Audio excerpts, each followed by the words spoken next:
Bro, it's the Old Testament. It's the same thing. It's our book. We wrote that book. Exactly. But, That's just mine. It's my book.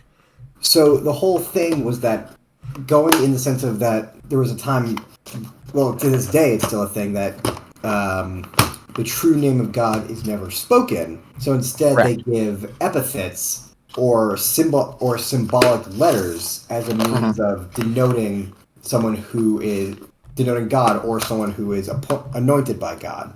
Yes. Which is why reading Hebrew is very confusing, because the word for God, you're not allowed to write it, and there's a word that does not. Yod-He Vav-He, which is the most common epithet that we use for God, which if you read it out in English spells Jehovah, which is why in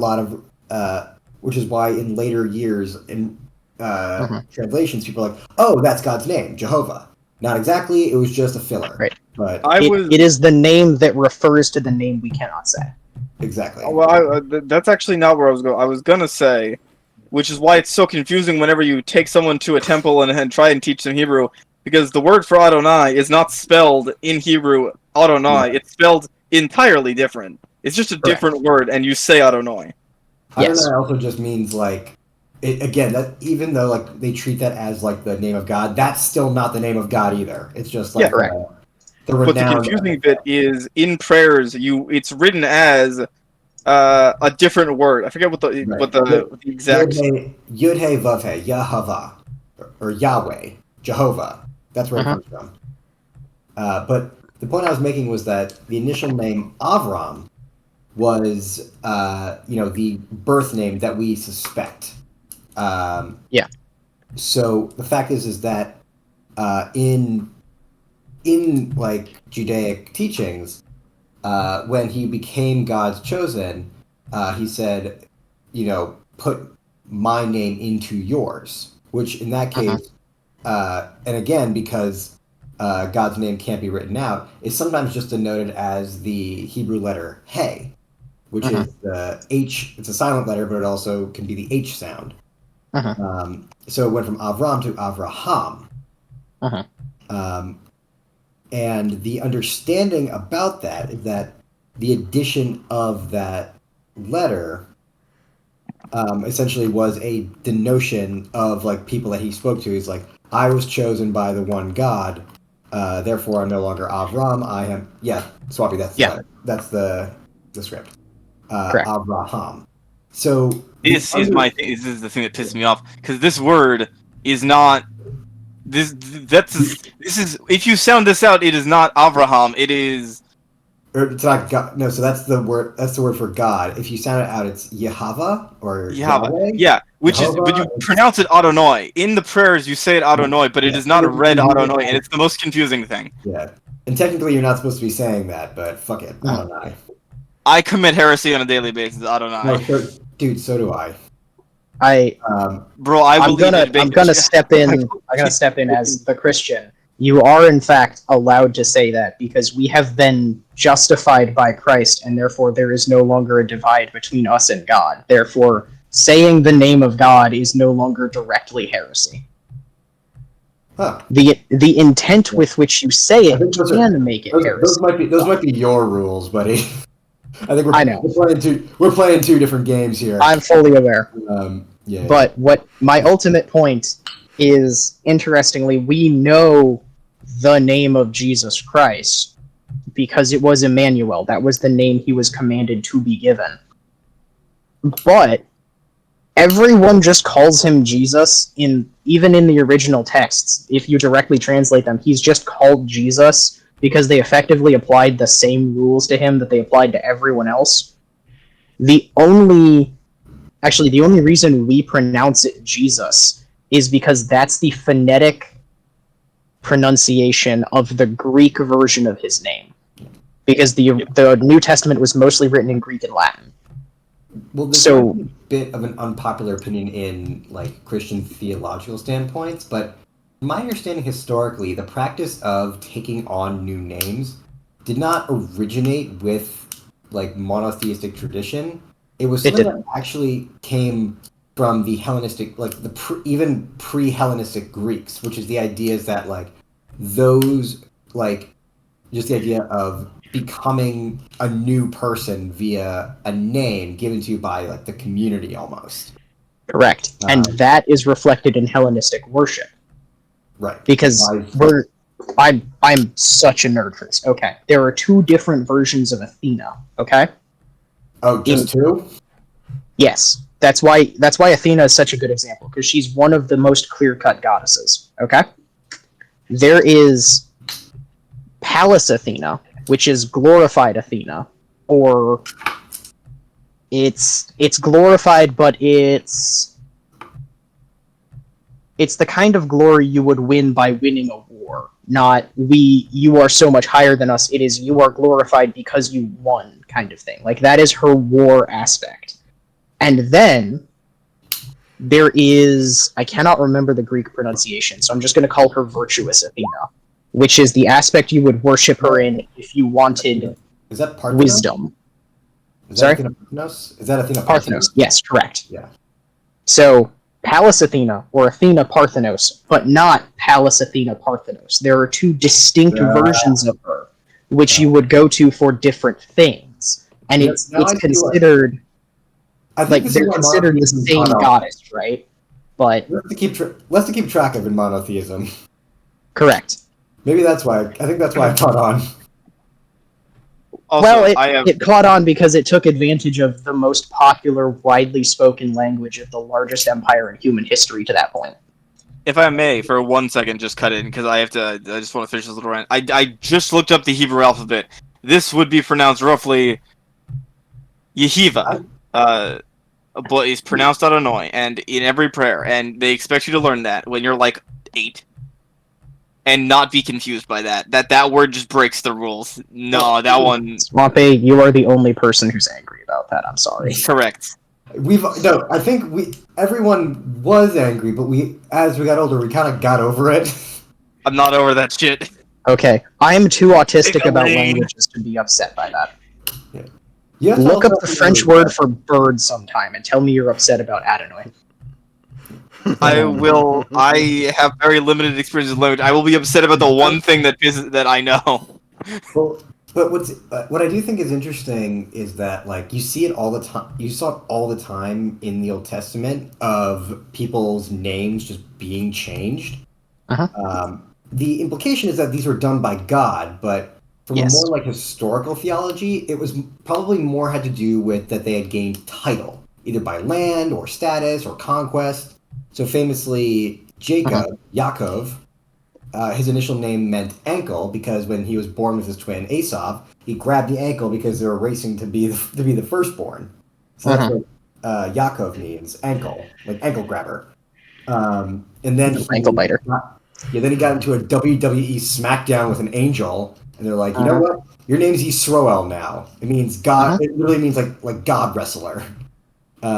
Okay, important theological note we need to distinguish. Okay. In the Old Testament, there are no angels. There is no presence of angels. There is no presence of any divinity separate from God himself. So that's actually funny because I intentionally said angel when in school we learned that meant that he wrestled with God himself. Yeah. But a lot of times in the New Testament, it's told to be an angel because it's like, oh, you can't wrestle with God, but... So in the New Testament is where we first get our actual visions and revelations of angels. Also the Book of Enoch, which is Apocrypha, but that's a whole other... So the Book of Enoch is Apocrypha, and it's also completely irrelevant to the rest of the text of the Bible.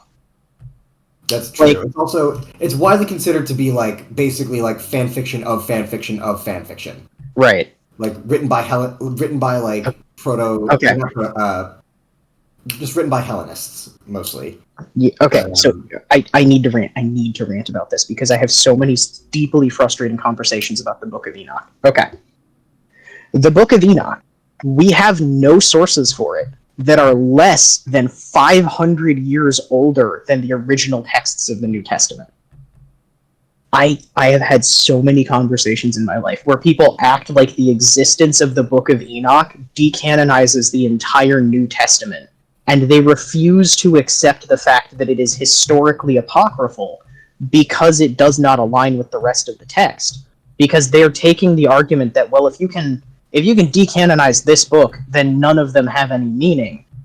they completely refuse to accept the fact that it just isn't an original part of the text. Like, the idea to them that something can be fake means everything is fake, and that is such a frustrating mindset to have a productive conversation with. Even people I'm not actively trying to convert, because I don't do that very often, will just act like my entire faith is irrelevant because this one piece of paper exists that we all collectively decided was scientifically, ethically wrong. And it's such a sore point for me because people keep poking at it and pretending that makes all of my personal beliefs entirely irrelevant. I'm sorry, I needed to get that out of my system. Ha ha! Pain. Point to that book I don't know about. Ha! Wrong. Yeah. Point to that one book BuzzFeed wrote about that one time, and I'm going to pretend that's the entire justification for atheism as on the whole. I have no philosophical or moral basis here. I just want to be right. That's the entire argument. Can I have a theological debate with someone here? Go. The fact that Jesus was sinless, okay? Uh-huh. But he also beat men out of a temple. Would the act of hitting another human being act as a count of sin? No, because it was in line with God's law. Okay. There is some very important context to that story. Do you know who he beat? Markets or people who were looking to profit off of people doing worship. Yes. The people he specifically drove out of the temple were money changers. What their job was to sit in the temple, and when people came in with foreign currency, those people would like sidle up to them and go, "You can't tithe in that foreign currency, but for X exchange rate, I'll give you this much money." And they were literally robbing God's people in God's temple. All right, fair enough. It's like the Isaac thing, where you're allowed to do a crime if God says you should do that crime, and God was saying, "Carry out my will, get these people that are like scamming people out of my temple," and so his son, who was just him, did it. Yeah, fun. It's actually the exact same situation as when the Israelites in the Old Testament go in and slaughter the people of Canaan. They don't do that because God said go kill them. Or they do that because God said go kill them, but it is justified under the fact that the people of Canaan have repeatedly rejected God's law and were doing truly, truly heinous things. In fact, in the original scripture, it said that Canaan was wiped out specifically for the crimes of pedophilia and human trafficking. Like, that's what it boils down to. Because they were harming and sinning against children and against God, God said, okay, you don't get to exist anymore. So there is never any point in them. Well, there is never any point in the Old or New Testament where God accepts murder as the best alternative to saving people. The attempt is always, I will give you a chance. In fact, I'll give you 7. I'll give you as many chances as you need. Once you have definitively proven that you are going to reject me at every single chance, that is when you no longer get to exist. That's true in the Old Testament, it's true in the New Testament, it's the single through line of violence in the entire Bible. Every people that gets wiped out are either Israelites who have rejected God, or the Israelites wiping people out who rejected God. And then we have real history, where it's just kind of them doing that to the Jews. That's the entire book of Judges. It's just the Jews going, nah, we don't need God. And then God goes, okay, I'm leaving. And then he leaves, and they get hard screwed over every single time. Well.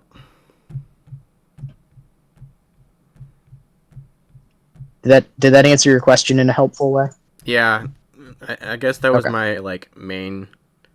I wanted to, say Jesus was not entirely sinless, but I guess in context, well, not exactly murder, but, He didn't kill anyone. He just drove them out. Yeah, fair enough. then again, that gets into the whole theological discussion of. There's a whole lot of theological discussions which kind of hinge on the fact that if you believe that Jesus is God, then it's fine, but if you don't, then it's not fine. Oh God, there is no basis to approach Christianity in a rational way that is not to say that Jesus was God. You either believe that Jesus was God, or you believe there is no God. Because you cannot have the things that happened in Scripture happen without, like, I need to phrase this very carefully, because this is a very old argument, and I need to not mess up the typical apologetics. What it boils down to there are three options.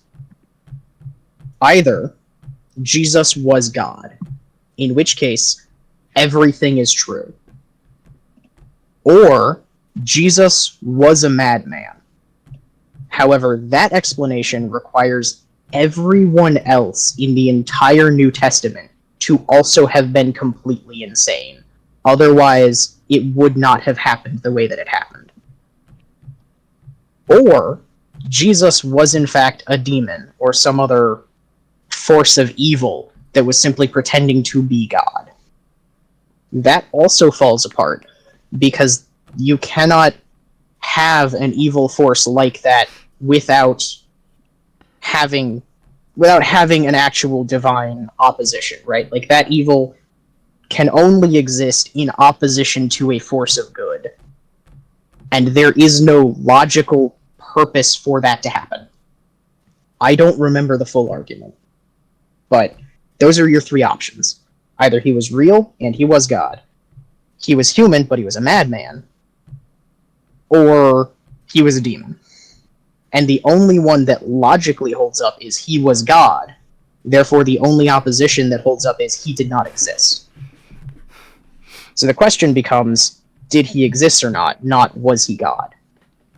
Because the interactions that he has in the New Testament that we can corroborate with archaeological evidence, which I cannot immediately source because this isn't my particular area of expertise and I'm not prepared to have that debate. But what it boils down to is we can prove there was a guy. And we can prove that that guy was probably Jesus. Therefore, the only debate is whether or not that guy was actually Jesus, or whether or not that guy did not in fact exist. And here is all of the evidence to the contrary, which at the moment we don't have because it's really hard to prove a null in archaeology.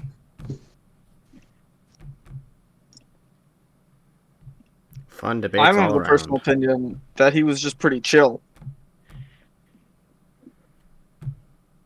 Maybe not God, but pretty chill. That, I mean, I know you're not super religious, but that also invalidates the entire Old Testament as well. What about Jesus not being the Messiah invalidates the Old Testament? Because the second coming of the Messiah was prophesied in the Old Testament, and it was specifically from the line of David, which the line of David no longer exists, as we can track it today. Which means the second coming of the Messiah has to have already happened genealogically. And that's just a terrifying thing to think about, huh? That's just a lot of words. You just said a lot of words, my friend. King David, All right? I know is pretty cool guy, served God. Sure. He was chill, I guess. He had a whole lot of kids. Chill like that, I guess. Those kids are all dead now. Hello, I'm back. Hello. Sorry. But what about bastard number 7? Those kids are dead. They were wiped out. So, if the Messiah prophesied by the Old Testament was to come from the line of David, he has to have already come. Therefore, if Jesus was not the Messiah, then the Messiah has not come, because who else could possibly have been the Messiah? Therefore, the entire Old Testament is a lie. Therefore, the whole basis for religion is a lie. I don't know, that guy outside of Central Park holding up the cardboard sign? No. Yeah. No. So, That... Okay. Yeah, I was just making a goof, but... No, for that, please, I refer you to the short I linked in general on the table.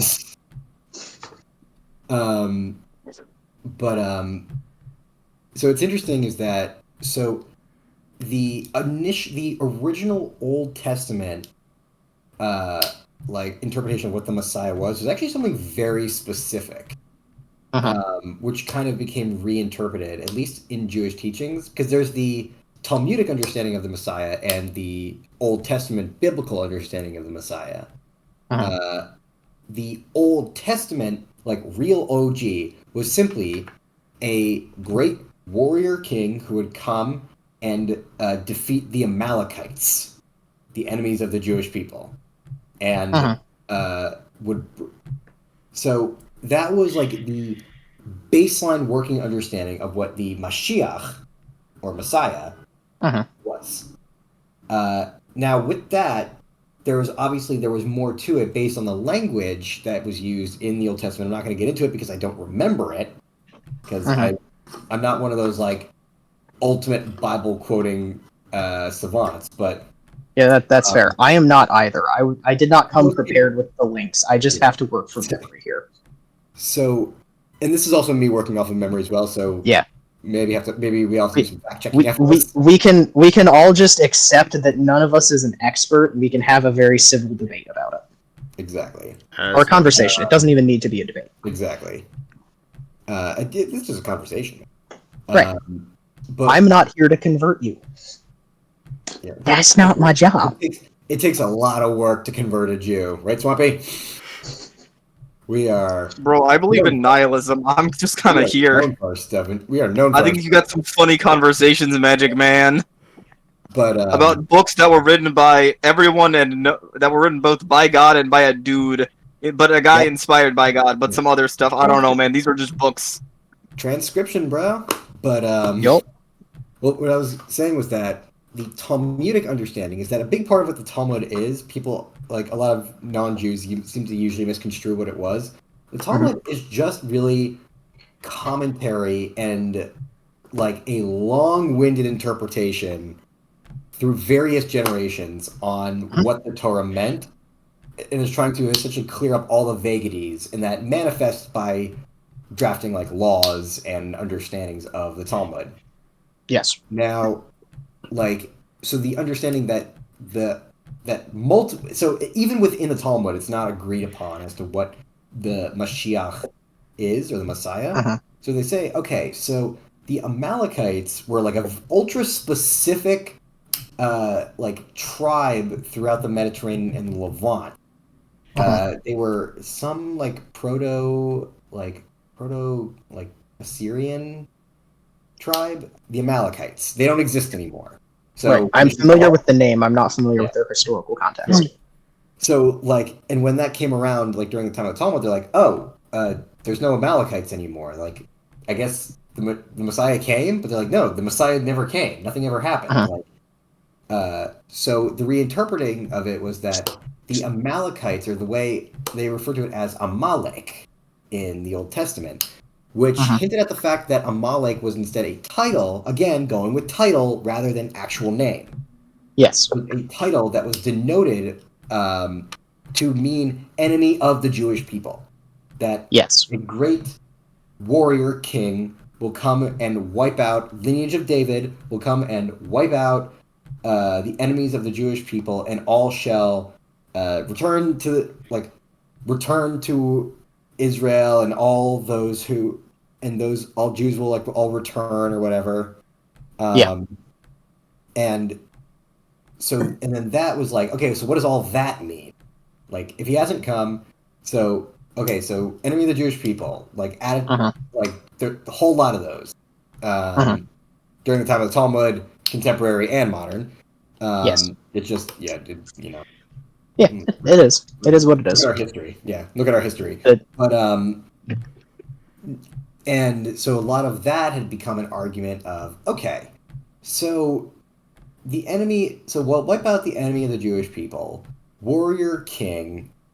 That was a weird part, because at this point in Jewish history, we had fully moved away from the monarchy. There was no, so at this point in the Talmud was where sort of like the term Talmudic Judaism came about, which is sort of the, which is what spawned modern Judaism, where it's like, okay, our religious authority is determined based off of study and hierarchy in the Beit Din, or like the hierarchy of judges, essentially. Mhm. So the term was judges. Yeah. Because that's what most rabbis weren't actually like religious leaders. They were kind of like politicians and like communal like leaders more than actual like theologists. So there's an interesting note on that, if you'll allow me to sidetrack for a sec. Go ahead. Go off. So that is the entirety of the Book of Judges. Yes. The Judaic understanding of a judge comes from the judges who God raised to guide his people back to rightness with God. Yep. So all of the later judges, and I'm not saying literally all of them made it up or anything, but the later judges who were effectively politicians are people who adopted the name judge to bring themselves in line with the idea of, I have been raised by God to bring you back to where you need to be. Right. It became a political term when it was originally a title bestowed, usually posthumously, on someone who lived for God as an example to the Jewish people who had strayed at the time. That's exactly right. Someone who could cast judgment, which was something that was initially given exclusively to God. So Yes. The word for judge in the Book of Judges is shoftim, which means literally means judges, at least in English. But shofet is also a term for like guardian, so someone who keeps the rules and like a policymaker essentially. So those aren't the Talmudic judges; those are the biblical judges. Talmudic judges are the rabbis. They're called the rabbis, and that's where the term Rav, which really means wise one, sort of became the term for like our like community leaders at this point. And to most capacity, like it's what a lot of rabbis just do anyway.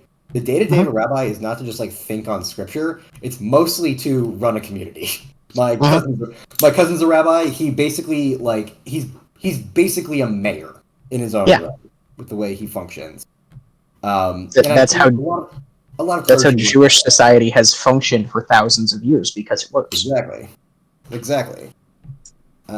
So what's interesting though is that so with the Messiah discussion, so they're like, okay, there's no lineage of David anymore. Like we don't have a lineage of David anymore because we've been in diaspora. We so like okay, so that's there goes that king part. The Amalekites was probably more of a stand-in for enemies of the Jews. And he will return, and all Jews will return to Israel. And they're like, okay, so like, does that mean all the ones that are dead too? Like what does that mean? So Jews, we don't really do afterlife. That's not our thing. So what? So this is a off the top of my head question. David, was he Jewish? Yes. Was he a Jewy boy? Yes. He was a Jewy boy. Well, so I usually use the term either Israelite or Judean because Jewish is in referring to the Jewish faith, which is somewhat separate from like the Jewish or the Judean ethnic group. That with David, we can pretty confidently say he was both. Yes, probably yes.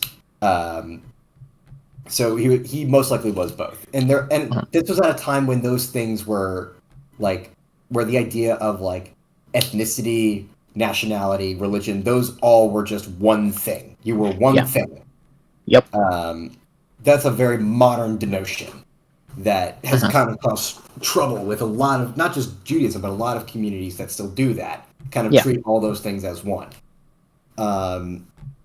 So the thing about that, because of that, a lot of these Talmudic sources sort of like were constantly arguing about this. So it's like, okay, so what? It's like, okay, so none of this Mashiach stuff even applies. We know, like, he's not here. He never, like, nothing that was, like, said ever came, and the circumstances are gone for him to come in the first place. So what is the Mashiach? So they did what Talmudic judges, or Talmudic sources do best, and interpret. Yeah. So they broke it down. Okay. Like, Amalekites, no longer here, instead, Amalek, enemy of the Jews. Okay? Warrior king. So the term warrior, at least the way it's often used in the Torah, just means it's like almost more like champion, which can mean a wide variety of things. So they're like, okay, we as a people have like devoted ourselves to. So champion can just mean basically someone who is great. Someone who is great. Yep. Is the best way of describing it. So like, okay, someone who is great. What's the standard for what we consider great nowadays?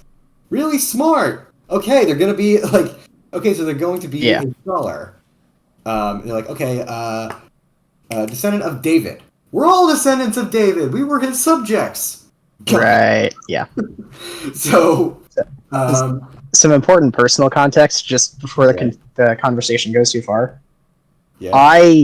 In my relationship with God, my personal faith and my following of my God, I have been taught to be extremely wary by both experience and by mentors of the word interpretation. Of course. And my automatic assumption is if it starts with the word interpretation, it is wrong. So we have been given the word of God.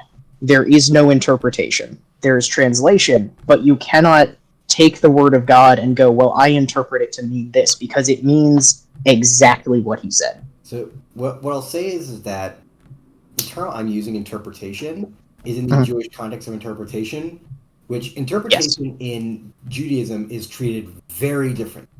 Yes. Because the way we look at interpretation is the fact that this is a book that has been passed down through multiple languages and one that has passed down through multiple contexts.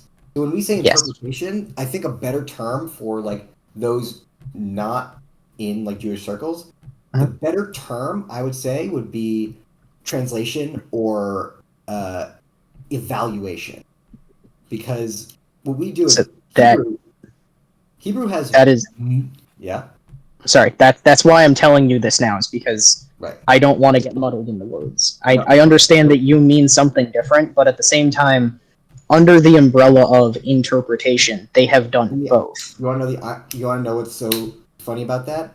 That's the exact point that I'm making, is that it is a matter of terminology, not a matter of my understanding versus this.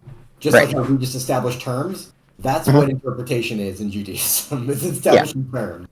So that is kind of our interpretation of the Messiah. A champion of the Jews. So that could be whatever the Jews at the time champion.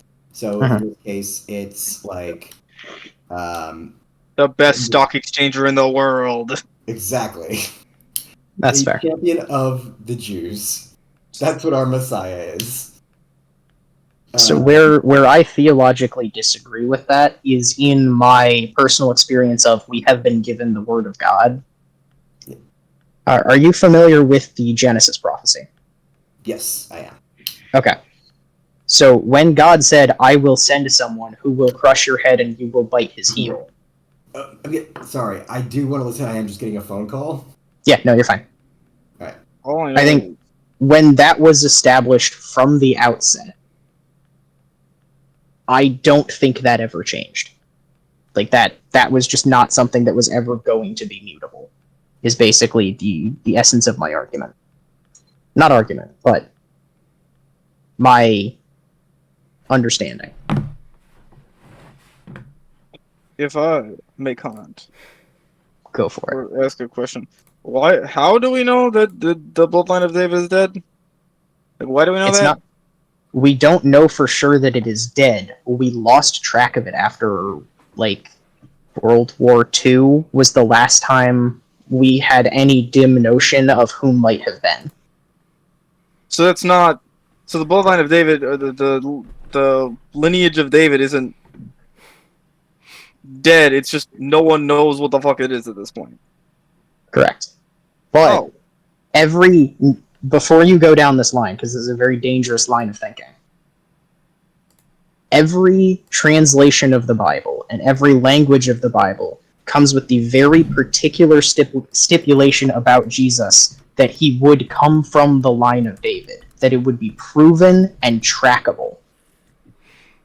There is a sure line of lineage from David to Jesus. There is no such sure line today. So that So this isn't... It can't be proven definitively that an individual present day comes from the line of David. They cannot be the Messiah. Yeah, this isn't your Messiah is invalid because he can't prove himself. This is your Messiah is invalid because he's come too late.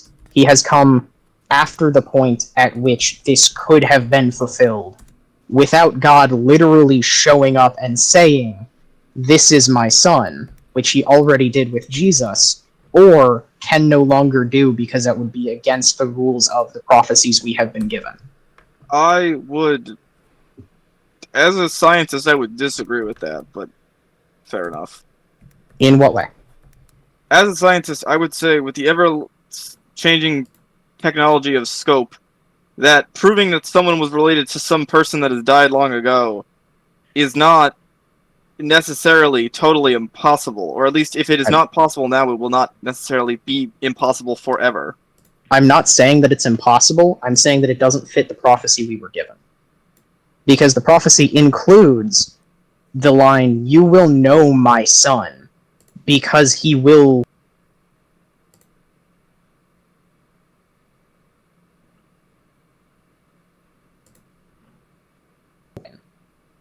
If God has already given the sign to Jesus, then Jesus is the promised Messiah. If Jesus was not the promised Messiah and we were wrong, we now lack the proven traceable bloodline to find him. And we were not told, "You will know him because he is..." You will know him by his blood work, right? Like, the idea that we would need to use human methods to prove who he was does not come up in the Bible. It is not a feasible part of the prophecy because it is not given to us as part of the prophecy. Fair enough. And my second kind of comment in that's fair. I'm not going to continue pointing down that. My second is, at least my immediate interpretation is, if the line is the lineage of David, that means literally nothing. It means a Jewish person. Because the lineage of David does not mean the lineage from David, it means the lineage that David was from. And David was Jewish. But you need to remember, this was written and given to a people who at the time had the tribes. There was not, I'm a person of David because I'm a Jew. That comes much, much later. That's a far more modern notion. What the scriptures are actually referring to is the literal tribe descended from David. He's not David's great-great-great-grandson. That's not what we're getting at. He is a member of the tribe of David, which now no longer exists. So you're right that it means something more general than a direct bloodline to David. What it means is this tribe, which no longer exists in modern day.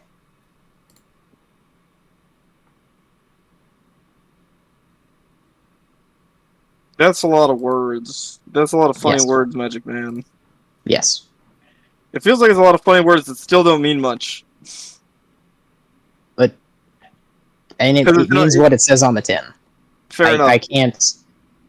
I myself cannot explain it to you a different way without changing what it says, which is against what I want to do here. So I'm not... Yeah. I can't, reinterpret this for you. That's what it says. That's the tin. That's fine. All I know is my two comments are that if you're gonna nut me, my nut is gonna nut back.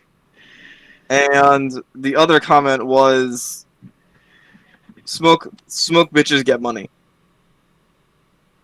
Okay. No, That's the other fair. comment was where's my brain? My other comment is fucking, I don't know, God works in mysterious ways. Uh-huh.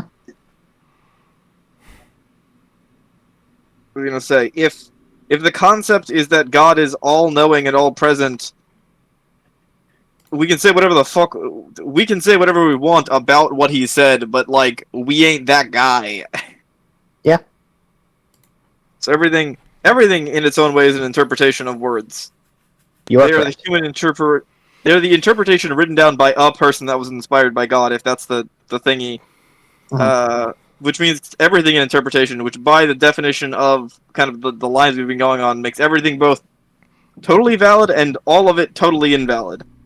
Which puts it in the nebulous state of, okay, I would reply with, you cannot meaningfully engage with the subject without taking a stance. You Fair enough. must either believe that it is true or believe that it isn't. Otherwise, you can get no personal value out of this. And therefore, it's a waste of everyone's time. But that decision is entirely on you.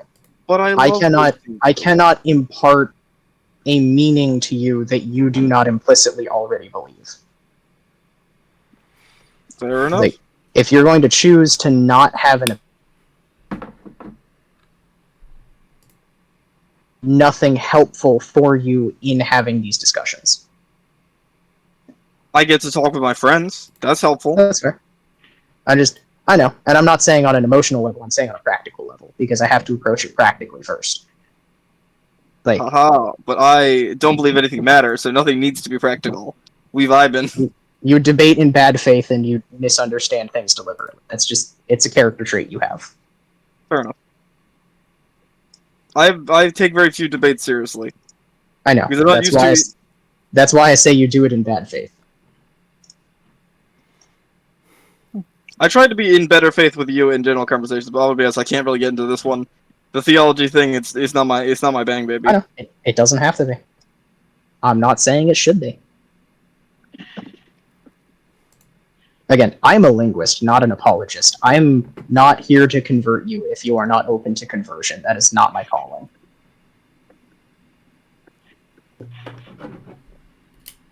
I was not given the gifts required to do that, and I cannot pretend that I have them. God has other plans for you, funky little autistic guy. Yeah, apparently so. I don't know what they are yet, but he sure got them somewhere. You got them. They have fucking they in the back of that truck over there. Yeah, I'm not allowed to see what's in the truck, but I can get in the cab and start driving and see where it takes me. There's autopilot on this thing. I just hit the gas. So, although Jesus take the wheel. Hello, I am back. Correct. Jesus take the wheel at all times. Hello, Mike. Wait, Jesus has never seen a car before. He's God. He's present in all of our cars. That was a great one that it was a T-shirt that I saw. It said Jesus take the wheel, and you just see like the stereotypical like Jesus drawing like struggling behind the wheel, screaming, "This isn't a donkey!" Yep. Actually, my two favorite Jesus memes are, first of all, Buff Jesus, because obviously he was a carpenter. There's no excuse for him not to be buff. He would have been jacked out of his mind. Correct. And the second one is White Jesus, because Jesus definitely wasn't white. No. There is absolutely no way on God's green earth that Jesus was white. Well, the funny thing is that a lot of cultures have sort of like interpreted Jesus usually in like the local depiction. Like famously, like, a lot of people joke is like, oh, there's like, they made that joke in 21 Jump Street. Like there was like a Korean church, so they had Korean Jesus. And I love what Neil Gaiman did with that in American Gods. I haven't read it yet, but I want to. So it's not really a spoiler or anything, but there's like in his world, it was actually what inspired a lot of like a lot of people's urban fantasy, but like mine in particular is that like there are just a ton of Jesuses. One for like every interpretation that has existed of him. Like there was like So there was like the historically accurate Jesus, who was like a Judean, like Israelite brown guy. You had like the white Jesus with like the flowing blonde hair and blue eyes. There was there was like literally like Mexican Jesus who worked as a coyote. Nice. I have to make a comment here. It's in bad faith, Pancake, so I'm going to apologize for it in advance. But my favorite idea is the like a counter argument for all of the Christian versus Jewish stuff is, well, your guy believes in my religion, so it must be right. If your guy was God and God was Jewish, that means the Jews are right. Fuck you. That's not an argument. That's agreeing with me. Yeah, that's if you look at the theology at face value, yes. If you go a little bit or anybody deeper, else, it's like, that makes Again, sense. that's a bad faith argument. I am making that just to fuck with people. No, It's that's literally not bad faith. It's literally bad faith. Well, it's bad No. faith as in it's bad faith in the sense that like it's using a false argument to prove a point. No. That's a real argument. And it's technically correct. Like, Jesus did not come to abolish the nation of Judea. He did not come here to invalidate all Jewish relationship with God. What he came to do was expand the kingdom of God to the Gentiles, all of the people who were not Jews. Well, Explicitly, Swampy, you are correct. Yeah. The only difference between Judaism before Christ and Judaism after Christ is that I'm allowed to be a part of it. It's interesting because that's what I've spoken to tons of like people of various faiths over the years, and like that's always a take that I've heard from, because prior to like learning about that, I was like I don't get like the Christian belief system, but when you explained it, I'm like, yeah, that makes sense, because in Jewish culture, like we are, we don't exactly keep it a secret. We are very like Insular. staunch about, we are extremely insular, and we don't proselytize. It's a huge part of our thing is that like if anyone wants to convert to Judaism, they better work for it. You need to prove that you actually want this. So I think, so like, what's interesting about that is, and I think that's why Christianity sort of had become as far-reaching as it did, is because you have to remember that the Jewish people were considered the quote-unquote chosen people. And for all the outsiders who were just like, wait, so we're just left in the dust by this God? And the answer Jesus is comes yes. along. Well, yeah. So then Jesus comes along and makes the point. It's like, no, there's a better way. There's another way to approach this, people. You can be in the kingdom of heaven. Yeah. Let's work this out. What's important to note historically, all of the people who were not Jew, we're going to use the blanket term Jews here because it encompasses so much history.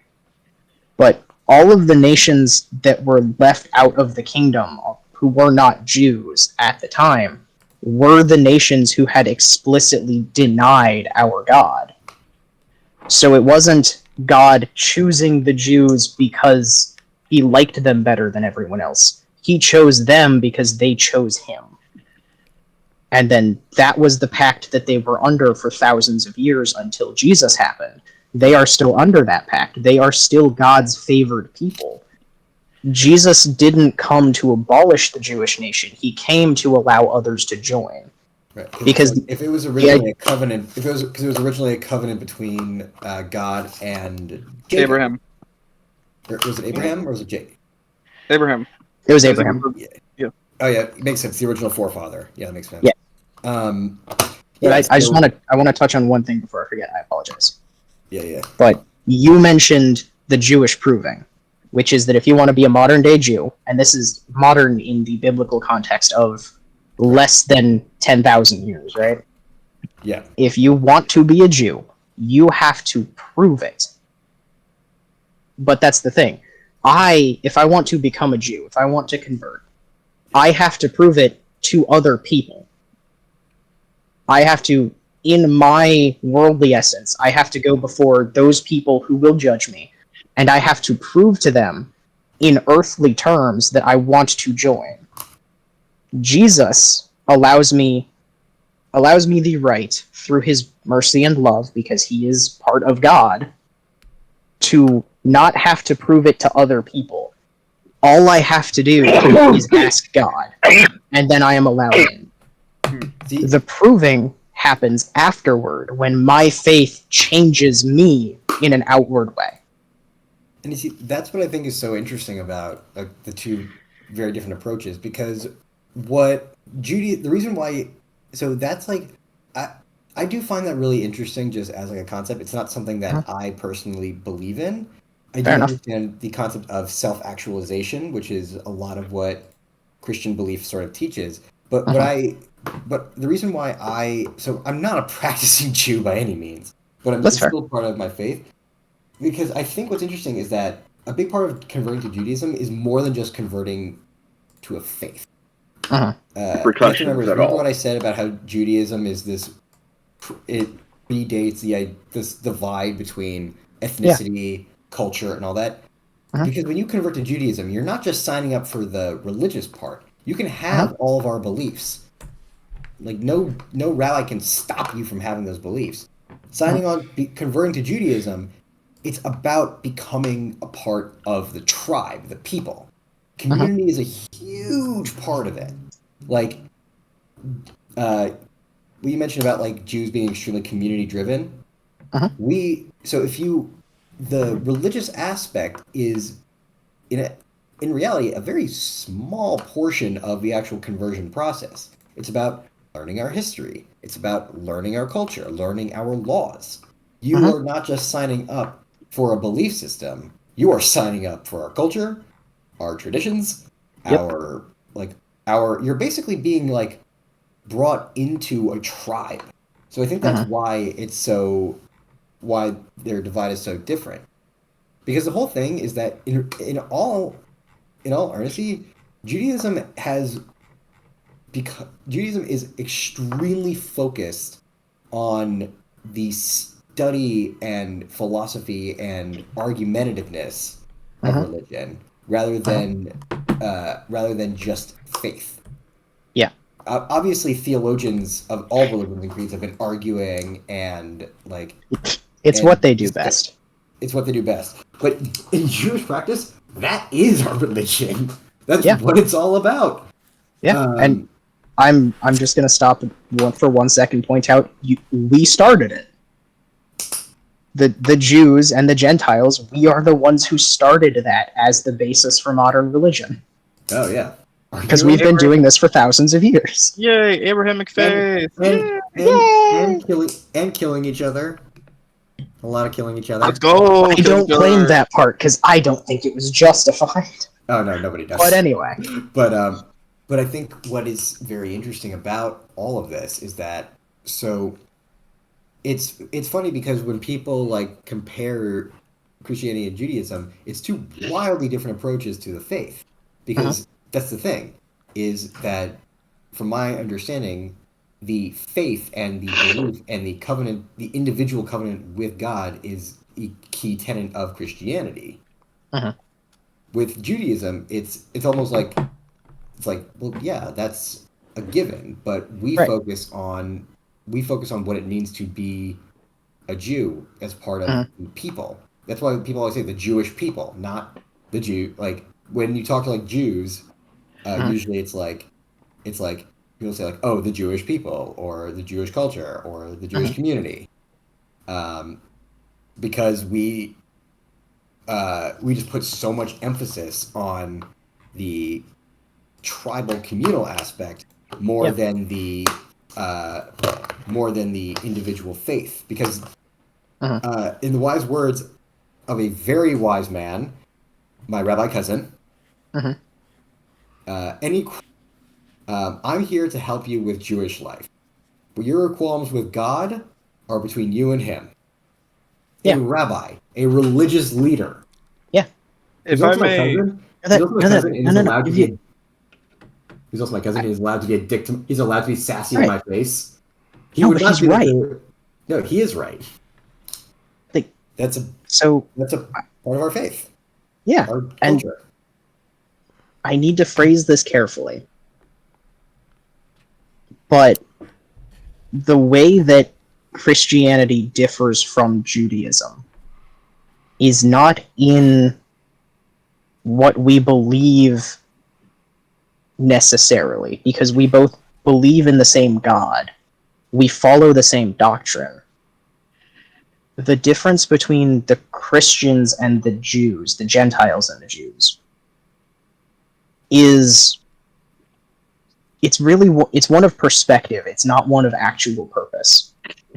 Because if I were a good Christian, if I were living up to my full potential and I was the devoted follower of God that I feel I should be, I would look like a Jew.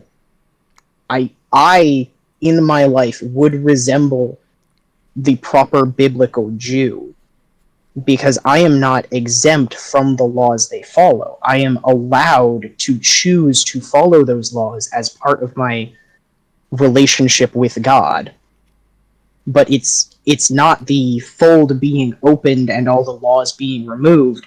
It's me being able to now look at those laws, look at the God that they serve, and say, yes, I want to serve this God, and I want to live by those laws, and then they make me a better person. It's the reverse of the Jewish acceptance of a Gentile, right? Like, I don't remember how it works, but I know I come to a council of people who will judge whether or not I'm allowed to join the Jewish people, right? Right. And I have to prove to them in my flesh as a fallible human that I have done all of these things in order to join the Jewish people. Jesus did not abolish that. What he does is he allows me to choose him, make a profession of faith, and then in my profession of faith, as I follow Christ and become more Christ-like, I begin to resemble that person more and more and more, until ultimately the perfection of faith is someone who would not need to prove anything. They just resemble in all ways a member of the Jewish people.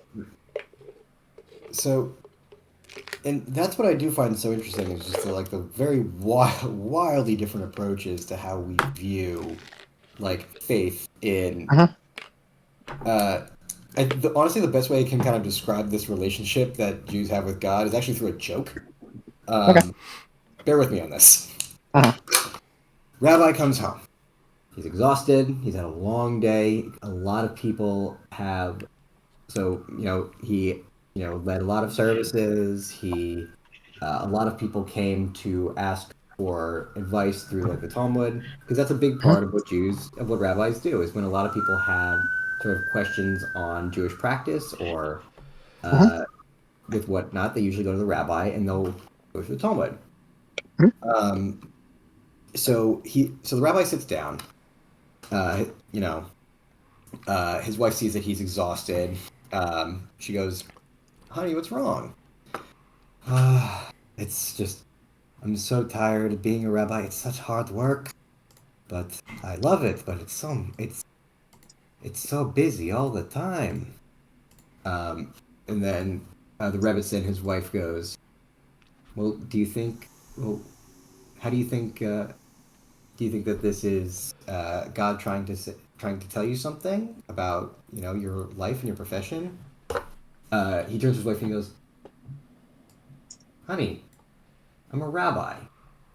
I don't have time to think about God." Yeah. That's fair. If I may.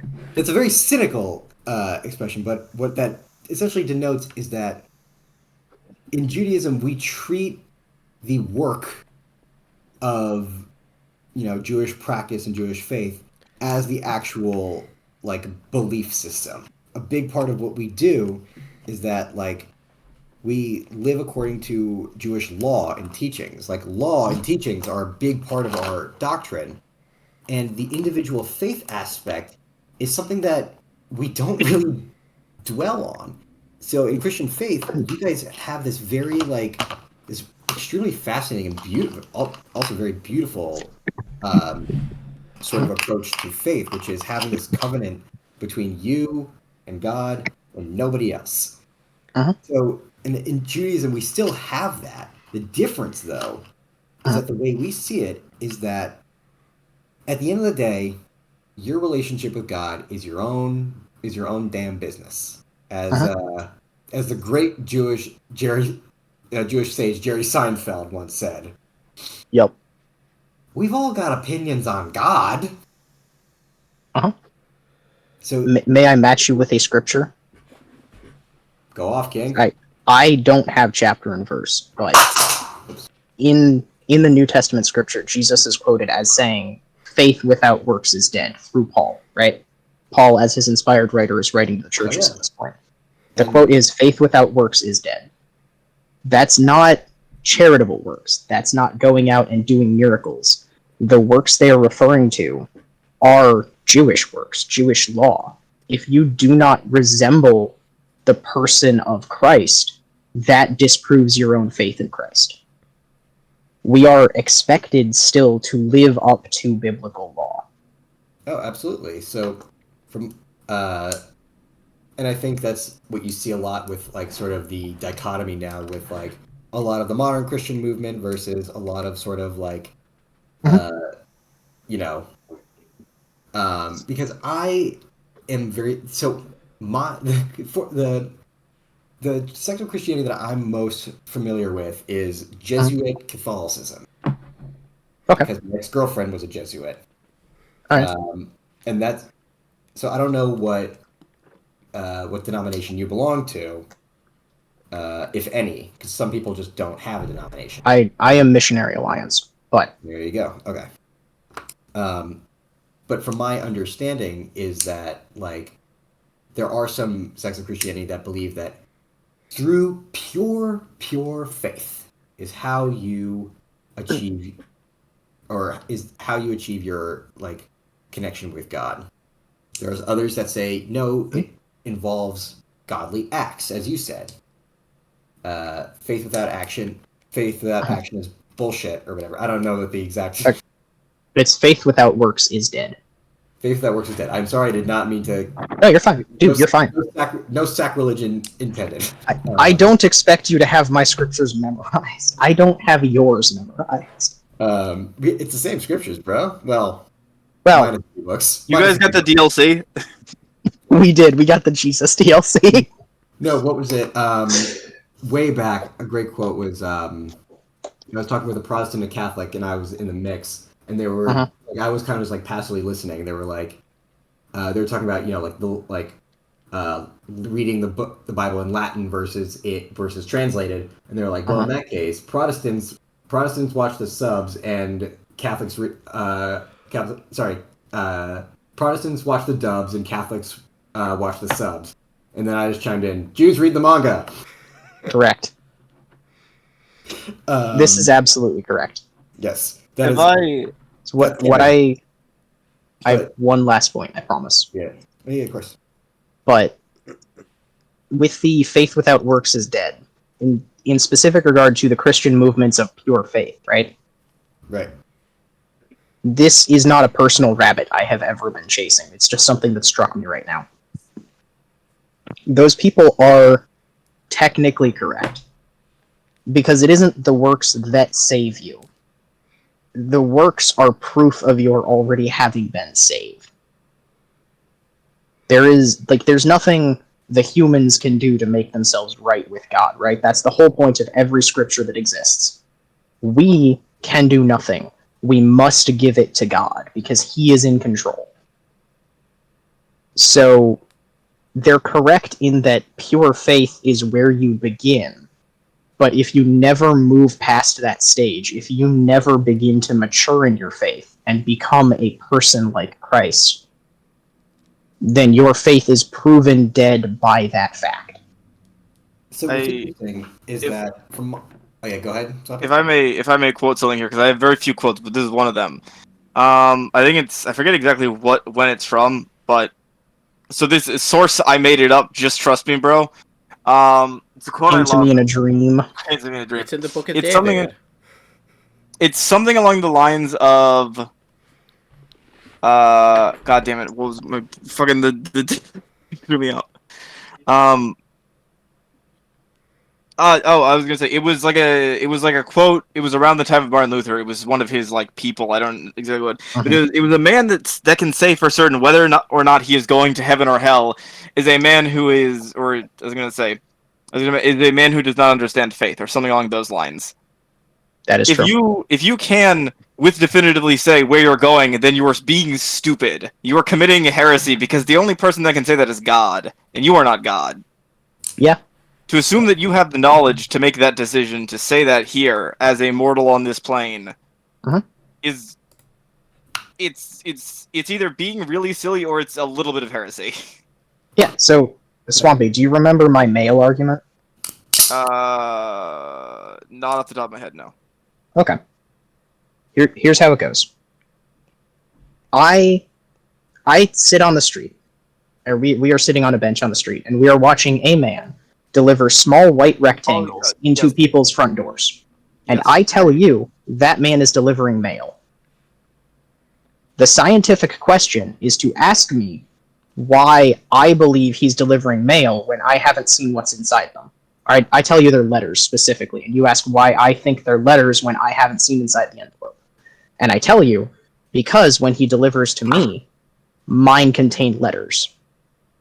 The only authority I am given to tell you anything, I can tell you what God promised me and what he promised everyone else. I do not have the authority, the wisdom, or the presence to tell you you are going to hell or I am going to heaven. Because I only know for certain what was in my letter, which is my commandments from God, and what is general knowledge, something like the phone book. I know what's in the phone book, and I know what is in my letters. I can only guess at what's in yours. I want to make a point here. Like I want to give my non-bad faith argument, but I have to really quick clear something up. And I got two theologian nerds here, so Old Testament, it doesn't have heaven or hell, right? Like it just you're just in the embrace of God. It doesn't mention anything about after you're dead, right? Yep, you are either in the embrace of God or you are not. Yeah, it never mentions heaven or hell. Okay, yes.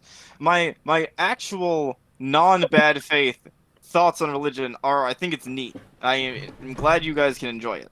I like to bust your chops about it because I think it's the theology and all that can get a bit silly. But that I think it's great that you got something you believe in. My personal thought is that everyone's going to have their own relationship with religion, with whatever they believe, and that is perfectly fine for them. If you have a moral compass and you try and live a not shitty life, you'll be fine. You don't got to pick a certain religion and follow all of these special rules because, in essence, it is your relationship with whatever's out there that you feel and that you interpret. If you say, Mike, that God does not want me to eat a bacon double cheeseburger, you are perfectly valid to say that, and you are perfectly fine to listen to your interpretation of what everything around you is telling you, and not eat that double bacon cheeseburger. I mean, I will, because I'm not... Correct, not kosher. Let's go, but double bacon cheeseburger. Anyway. I will eat that pork and meat and cheese on the same meal. I will commit all of the Not a single person in this call is halal or haram. Anyway, my comment is, if you find certain rules compelling, then I encourage you to listen to them. If you believe that that is what you're supposed to do, and you do those things, that is great for you. If you believe that there is a set of rules that you should follow, and you make the choice to not follow those rules for whatever reason, that is where it gets like, that is the only sacrilege there can be. There is no, I am doing a thing that God says no to, or that religion says no to. It is more of a personal judgment. If the thing you are doing, if you know it to be wrong, if you know it to be against what rules and ideals and morals you're supposed to be following, then that is a wrong thing to do. That is a fair argument. That speaks into the greater theme of subjective versus objective morality, and that's a whole can of worms I am not at all qualified to comment on. I am not either. So it's a valid argument, and I want to acknowledge that it's valid, and I want to acknowledge that you raise a very good point, but I am not prepared to respond to it. That's fair enough. Again, this is less a let's discuss this. It is more I was offering bad faith arguments about faith before and poking fun at you. Yeah. Here is my actual opinion of faith. That's fair. Can I say, Swami, I do appreciate that when you present bad faith, you are fully aware that you're presenting bad faith. Oh yeah. Whereas a lot of I know. people, Half the time I'm having a discussion about theology, I'm poking fun at people because I think it's very silly. Dude, we're Jews. That's what we do best. Let's go. There is that. Are you sure you want to do that? And what's funny is that I'm joking around, but in true irony here, Judaism is full of jokes. Like, remember how I said that there was that joke? Like, in the Talmud, there are full-on jokes that are used to like kind of like drive points. Yeah. And so one I think you'd find interesting is with your comments about acts like faith without action. Is so in Judaism there's not just our word for charity, tzedakah, which means which literally means like it's kind of like our word for like either like tithe, but it's kind of come to mean like charity and giving. There's not just one. There are 7 levels to this shit. I'm not going to go through all of them, but like essentially like there are certain forms of charity that are considered greater than others. All charity, the joke kind of speaks to that. So, to put into perspective, the highest form of charity that you can give to someone is to fix the problem. So if there's a low form of charity would be like giving a homeless person $1. The highest form of charity that you can do as in Jewish faith is to solve the problem of homelessness. Correct. Is to fix the problem from the get-go, or to is to bring the individual so that they are like some people teach it as like it means like solving the systemic issue, creating like a just society and all that. So a very rich and devout Jewish man goes to his rabbi, and he says, "Sir, I want to offer, I want to use my resources for tzedakah, and I want to build an orphanage." So this was at the time where, after a lot of pogroms, a lot of orphan children, and he says, "Great, great. What are you going to do?" So he's like, "Well, I have some resources, but I want to start campaigning for people to donate because I can't cover the cost all myself." And the rabbi says, "Perfect. We can help you. We can open up boxes." So tzedakah boxes are literally like like little charity boxes. You'll open up tzedakah boxes. We'll donate. It'll be great. So he begins and he starts campaigning, but then he starts to do some of his own research, and he learns that it is a greater act of charity to do so without drawing attention to it than it is to openly acknowledge one's act of charity. Basically, it's like saying like you are considered to be acting in a more just and charitable way by just doing it and not advertising it. He goes, "Rabbi, what happened? What did I do? What have I just done? Like, I'm trying to do tzedakah, but I'm being less charitable by advertising it everywhere and making. I'm doing it wrong. And I'm doing charity wrong. No." And then the rabbi goes, "You think the orphans give a shit? Build a damn church or build a damn orphanage." Correct. Which kind of speaks to the point of like so the original argument was for it was about tzedakah and the levels of charity in general, but rabbi, I can't remember which rabbi it was, basically made that point to say at the end of the day, even the smallest form of charity, even if it's not as pious as it could be, is still a worthwhile act. Don't get too heady over it. Correct. If my brain My thought, one and only valid response is in the table. fair enough. If I were to have a brain thought, All thoughts are in your brain. I don't know. Some of them come from somewhere else. Yeah, except for the midnight hornies. Correct. Brain. My comment on it was, well, first I want to bash a lot of Jews right now, real quick. Fuck those guys. The main thing is You're I've allowed to heard of do a lot of that. people that are interested in converting to Judaism, and people will go to the point of I do not like hypocrites. This is the stance. I am not a perfect person. I do not claim to be a perfect person, but I do not like people that claim to be great and then are just assholes. 40% of the Jewish teachings are just don't be an asshole. Correct. That's it. Oh yeah. Yeah. 40% of it. The other 40% is like don't eat bacon cheeseburgers and stuff like that, which is neat, but not. The main bit is just don't be an asshole. And my thing is the people like the judges, like oh, you want to join the Jewish community, you need to be judged. I feel like the people that are doing the judging are always the assholes. Like, because in if you're following the rules that are laid out in the Old Testament, there are such things as always welcoming someone into your home and always offering people food and shelter if it's something that they need. And those are never the people that are like judging. They never do that shit. Like they're not the Jews that do that. I'm sorry. I'm being actively pursued by a griffin at the moment. I need help of some kind. Nope. I'll say this: there's a really smart guy. You know, he's a Jew like us. He kind of went off to do his own thing for a while, but he made a good point that I think rings true to that point. Let he who is without sin cast the first stone. Uh-huh. Are you quoting Jesus? Correct. I think you're quoting Jesus. Yes, that is. Yes, Jesus. Look, that is Jesus. Fact is that he put to words what a lot of rabbis did as well. I'll say this: Jesus was considered, he's considered a scholar in in Jewish historical circles. I believe the stance in Jewish circles is that he was a scholar and potentially a prophet, but he was not the Messiah. We don't think he was a prophet. Well, he was a guy. He was there. He was a guy. Yes, he was a guy. But I think it proves that he was very learned. Huh?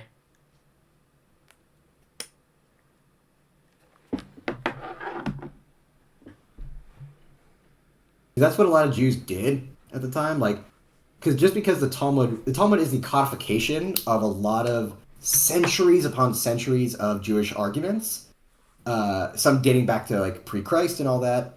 So a lot of people believe that Jesus was a scholar in those teachings, and that's where that's where a lot of people in a purely like historical. This is in no way trying to like diminish from the theology aspect. That the reason why Jesus was able to sort of take on apostles and be considered a scholar was because he quite literally was a scholar. Yeah. He was very in tune with the teachings of his contemporaries at the time. And so that's why some people consider him to be a rabbi, because he probably was. Go Jew boy, go Jew boy, go. Yep.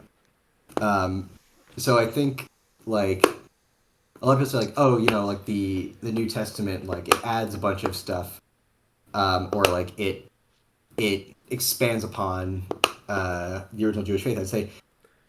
I would say that I think Jesus kind of just put to words what we were trying to say this whole time. Yeah.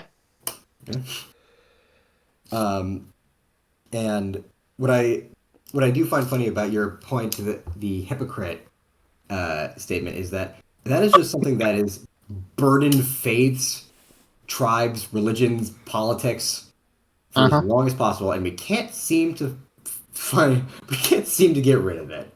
Because it's almost as like, those who are in positions of judgment are the ones who really, really want to be judgy. Oh yeah. That's where like the trope of like the reluctant leader comes from. Now this is nothing. I think a good reference to this is actually nothing to do with religion, but actually from the movie Gladiator. Oh, good. Let's go. Where Maximus is like, I have no wish to be the emperor. And that is why, Maximus, it must be you. It's like, yeah, that's why the reluctant leader trope is so like famed, because it shows the ultimate piety, doing what is necessary, not because you want to. Unfortunately, And while I do respect that the hell out of that like sentiment, I am of the more modern belief that there has to be some level of ambition in the realm of leadership, because a reluctant leader also means a neglectful leader. Someone who will avoid taking on the responsibilities, and if and if those responsibilities are there, they do not want to be there, and the responsibilities will be neglected. It's something that we have seen in history of the quote unquote, of like regretful leader, because in the reality of it, the people that like you have to have some level of desire to do the job to actually do it effectively. Yeah. That's not anything against like leadership in general. That's just life. Right. As an Eagle Scout raised by Eagle Scouts in the manner of an Eagle Scout, I am not a proponent of the great man theory of history, which is what that specific idea comes from, which is the idea that specific men are great, therefore they raise history to greatness by their own tide. I don't like that interpretation of history. Greatness is written after the fact. Yes. I think there is some inherently good quality to someone who does not want power for power's sake. But they have to already possess all of the qualities of a good leader before they can be trusted with power of any kind, whether they want it or not. And I think can't remember. So there's a video that I love that deconstructed that trope of like the leader, like the reluctant hero. It was a book. So it was a book series. It was a satirical book that I'd read like way back in high school. I wish I could remember. It's like a short story. I don't know, man. But the whole trope of it was that like was kind of to the point that I was making. It was this like this tribe. Basically, the idea was that this tribe selected their leader from by like nomination, and the entire community nominated this like one guy who was like this man. He never caused anyone problems. He was always respectful. He never like whereas everyone was greedy and like had ambitions for themselves, had ambitions like all about themselves.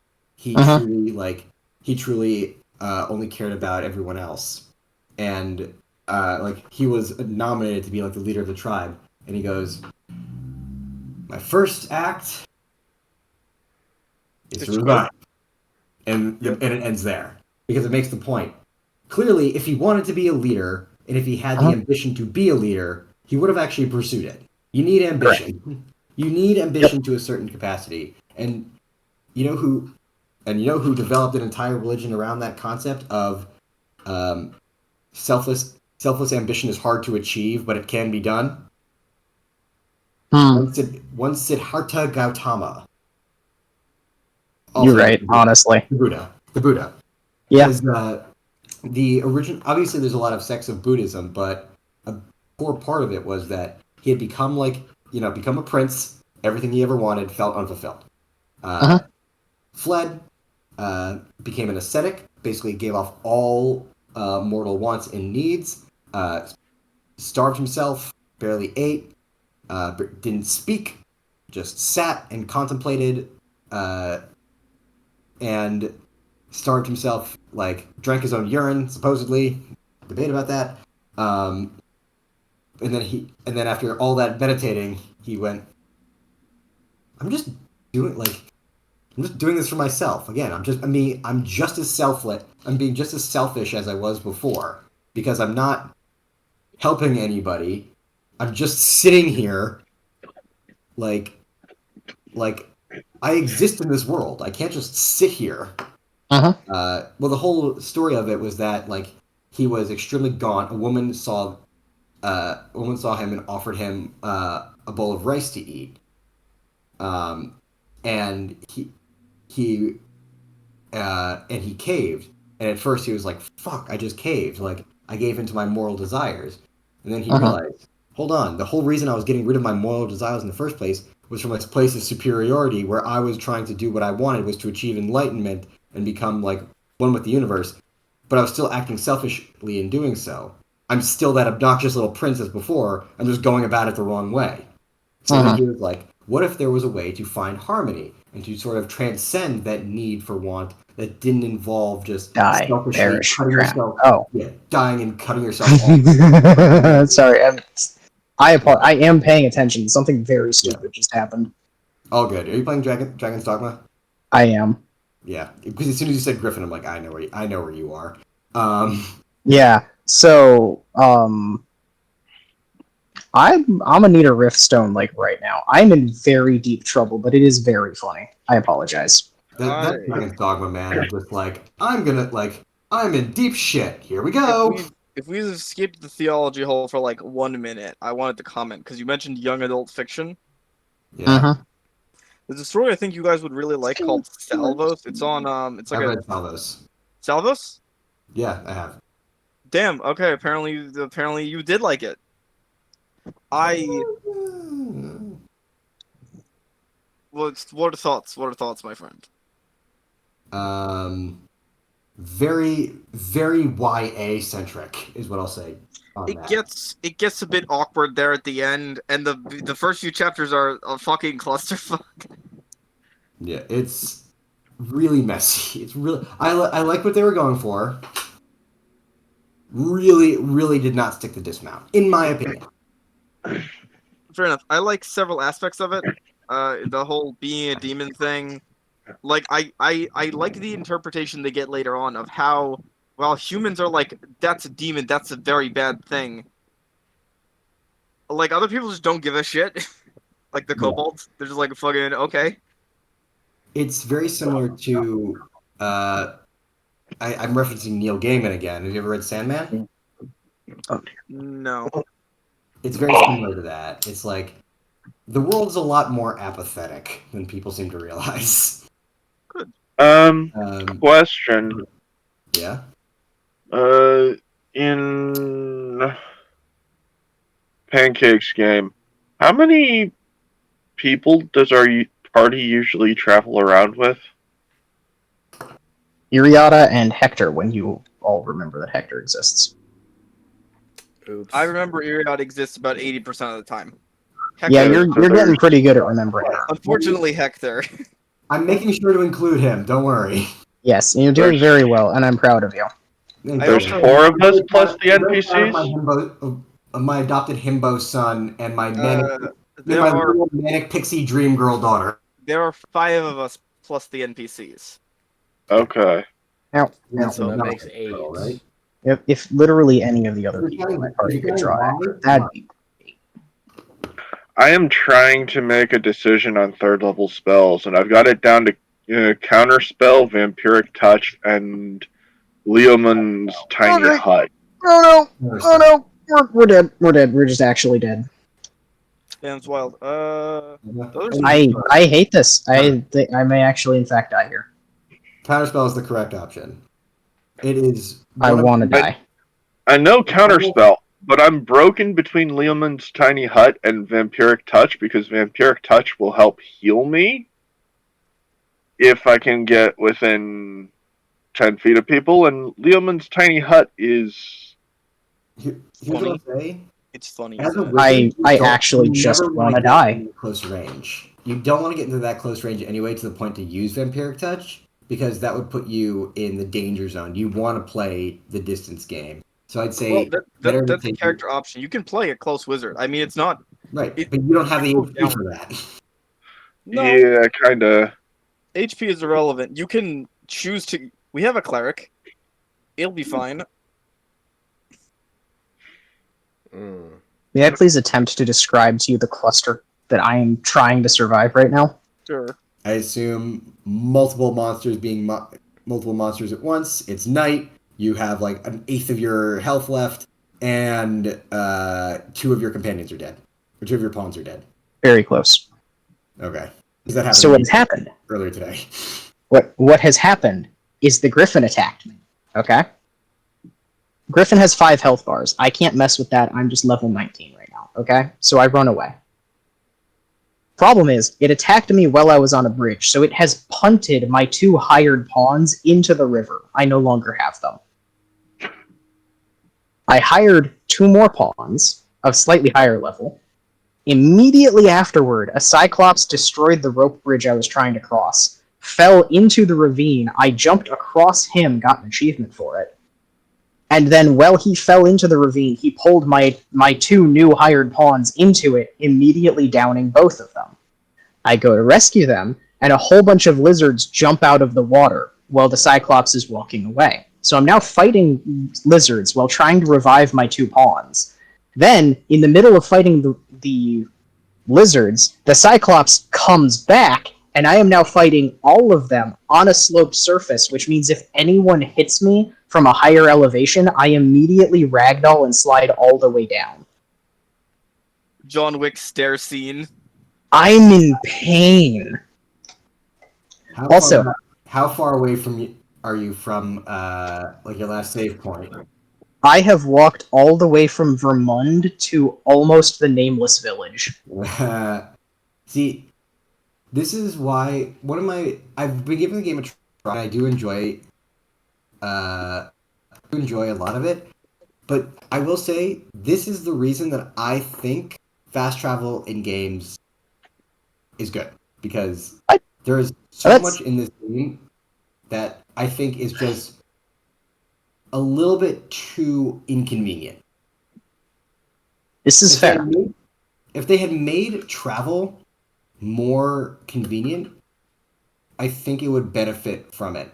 Because I have a personal philosophy when it comes to game design, that if you're going to create an open world game that involves exploration, the act of traveling needs to be fun. Like, I think the biggest example of where that failed is New Vegas. I love New Vegas, but the worst part of the game is going from point A to point B, and that's a game that has fast travel. You are absolutely correct. That is a true statement. Also, a game that I think did it perfectly, and it's so much so that it's literally just traversal is the best part of the game, is the PlayStation Spider-Man games.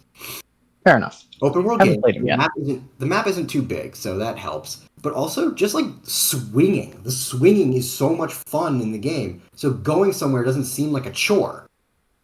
And also, Elden Ring did it really good because, like, Torrent, the magic double jumping horse. Come on, that's amazing. Like, you're right. Riding, exploring, like, that's fun. And Dragon's Dogma has some really cool stuff. Like, it really makes you, like, worry about supplies and, like, time and, like, resource management. But I think I know you really love the game, and this is me giving an honest criticism because I also too have enjoyed the game. That's fair. With how I've been playing it.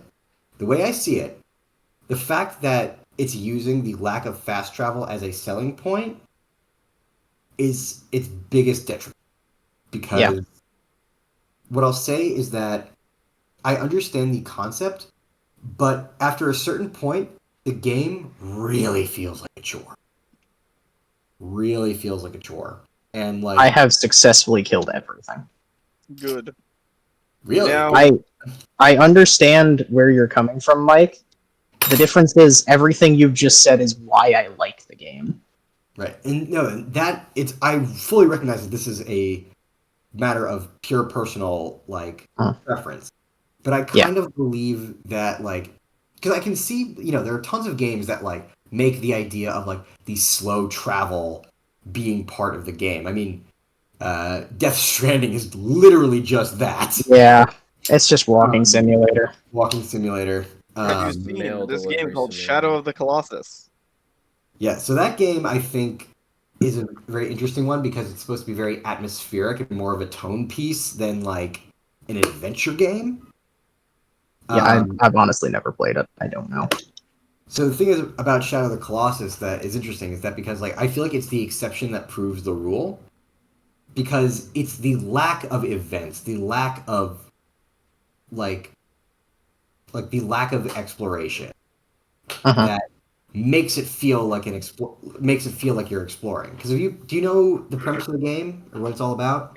I'm familiar with the lore and the story, but I haven't actually watched anyone ever play it, so like I don't know what a playthrough looks like. I know you stab big things and get evil when you do it. You ride your horse with a magic glowing sword pointing towards those things, and you just go from one to the next. Yeah.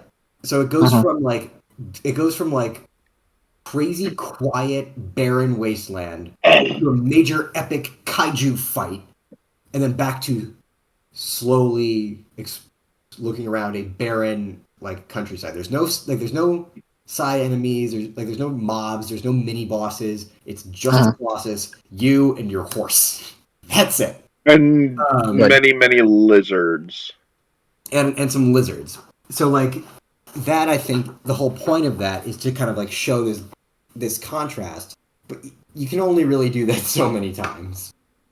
And I think the reason why I think Dragon's Dogma doesn't really do it that well is because whereas Shadow of the Colossus is really meant to be like a tonal, like almost like an art piece more than like a game, but Dragon's Dogma is very much a game.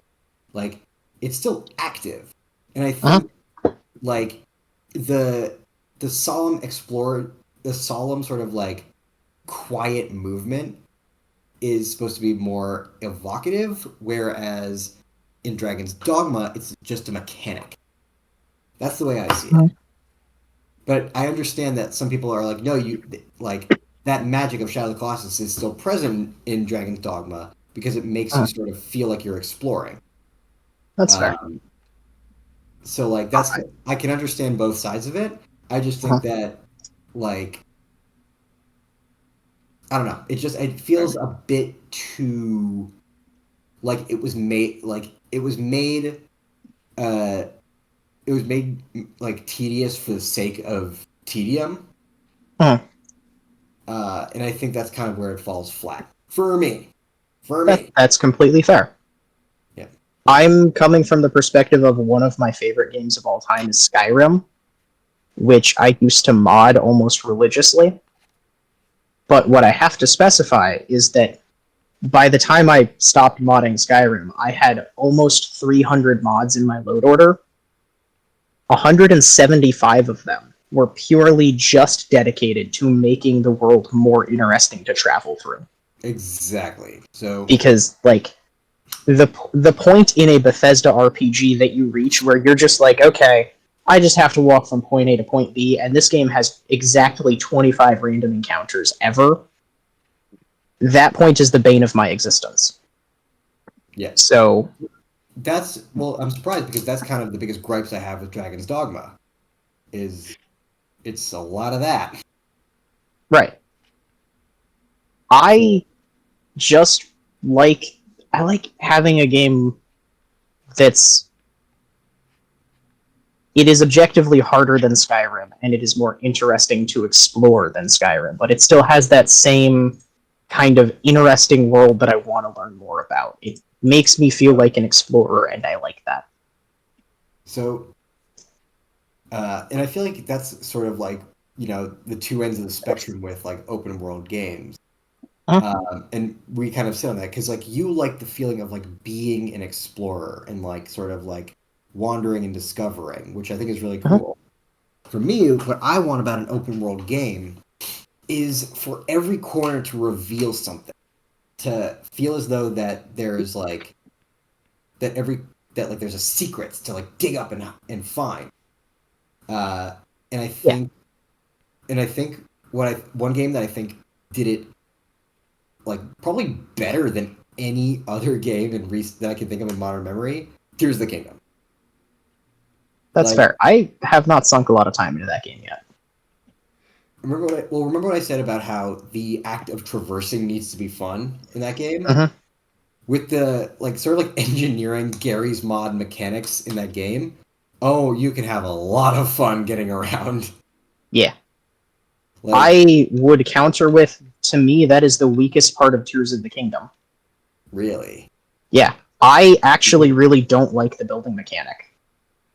Interesting. I think it's clunky, unwieldy, and I don't like using it. but the game is designed in such a way that if you don't like it, it is almost impossible to enjoy traveling anywhere. Like, the squeal of glee that I let out in voice call with a friend of mine when I realized that it ports over my old horses from Breath of the Wild, and I could take the horse that I've had since the start of the game and just ride him everywhere, that to me was magical. And then very quickly I realized, oh wait, he's basically useless. At which point, traversing the landscape just lost all sense of fun. I don't enjoy getting places because I don't like the building mechanic. So interesting. If Yeah, because I guess if you don't like a core mechanic of the game, it makes sense why it kind of wouldn't vibe. The reason why I did like it is because, well, for one thing, what I first loved is that like there's this mechanic of like, you know, there's 3 levels and like there's so much to explore, and you have to like get creative with building things to get you there, and or like find vantage points, and like that's where I felt like an explorer, where like I had to look at my surroundings, figure out how am I going to get there. I see something there. How do I get there? With the resources I have available to me, how am I going to get there? And what I love is that it's like, okay, I've got this and this pieces on this tiny floating island. I can put this on that, and I can, like, I've got this, and at the end, I'll blow myself up to launch myself in the air, paraglide at the last second, flip, go on, shield surf, throw down an explosive, blow myself up even further, and I've got it. Like, it's a bit of a I love like almost the Rube Goldberg-ness of it. But I can understand why that can be extremely frustrating, where it's like, if you want to explore, it's like, it's a lot of work just to get from point A to point B, but I really enjoy that. My biggest gripe, actually, is that it is a wildly unbalanced exploration system. Because if the game were purely, you only have X, Y, and Z at your disposal, like it was in Breath of the Wild traversal was a lot of fun. Because the tools were very simple, the objective was very straightforward, and at no point did I feel like the game was robbing me of the ability to do something, because I always had the tools on hand. In Tears of the Kingdom, exploration, I'm going to make a broad sweeping statement that I personally believe is true. Tears of the Kingdom's traversal is only fun if you have already invested the time to have enough Zonai devices to make it fun.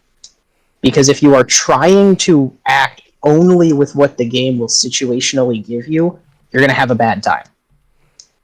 So there are whole areas of the game that I have tried exploring, and I just forgot that Zonai devices existed, where trying to traverse them is a miserable, soul-draining experience because the game expects you to be using this other resource you already have to go out of your way to get.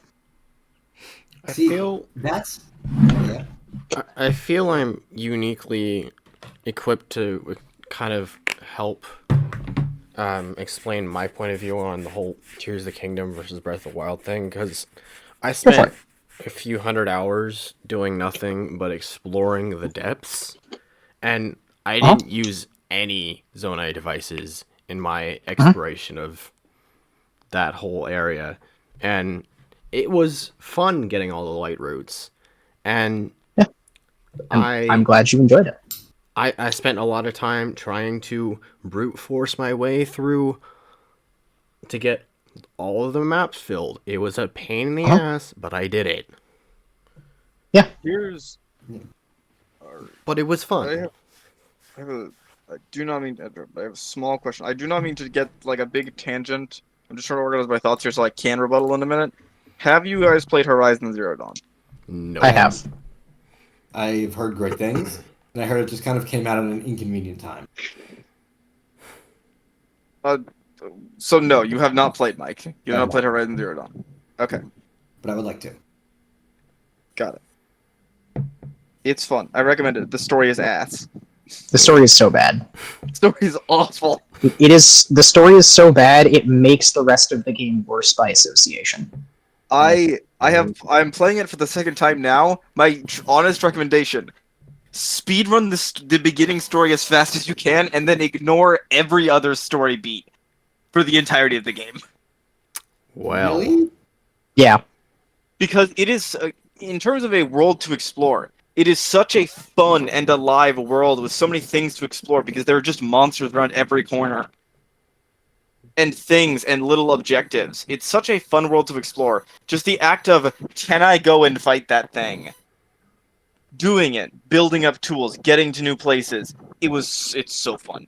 Such a fun experience of just, I have this bow. I'm going to kill things until I'm stronger. And when I'm stronger, I will kill the bigger things. Anyway, back to Tears of the Kingdom. That was my. But now that I know who has and who hasn't played it, I can formulate my thoughts. It makes me question whether or not I want to play it because on one hand, I'm like that's singing praises and also very scathing criticism at the same time. So my description of the story is the game will spend a minimum of 90 minutes trying to make you care about a person that it has already explicitly told you is going to die. It will waste 90 minutes of your time giving this man character when it has already told you he dies at the end of the tutorial. So fridging, speedrun, any percent. Correct. That's so funny. He's already been fridged by the time the tutorial starts, and the game is just like, oh, and now you're going to care about him. no. It's bad. All right.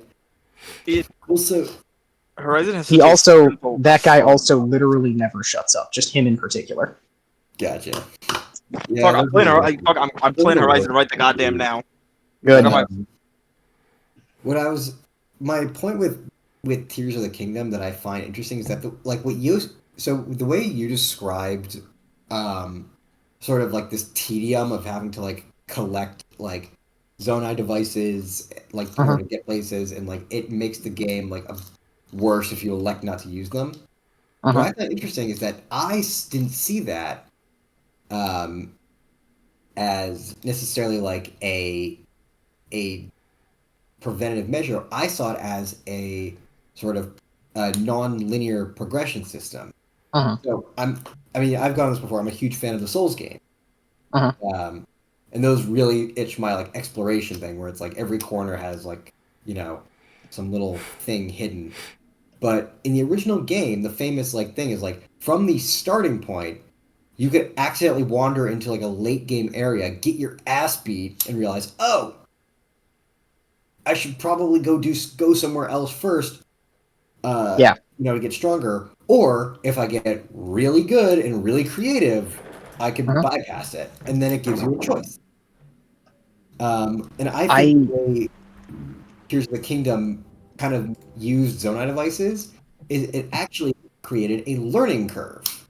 It told you, okay, as of right now, your resources are pretty limited, so getting to a certain location will be hard. That being said, if you get really creative and you use all the resources that you have available, you can get there. Now, it'll be difficult, it might. Therein lies the crux of my problem with Tears of the Kingdom. Yep. It has the same difficulty curve as a Souls game, but the consequences for failure are infinitely harsher. If I die in a Souls game, I go back to my last bonfire. I'm fine.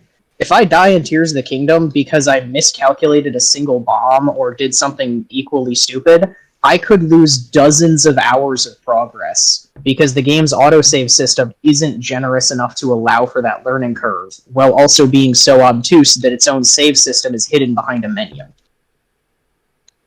So it is extremely easy to do the Skyrim thing of forgetting to save, and then suddenly you are 600 miles back in progress and have to do it all over again.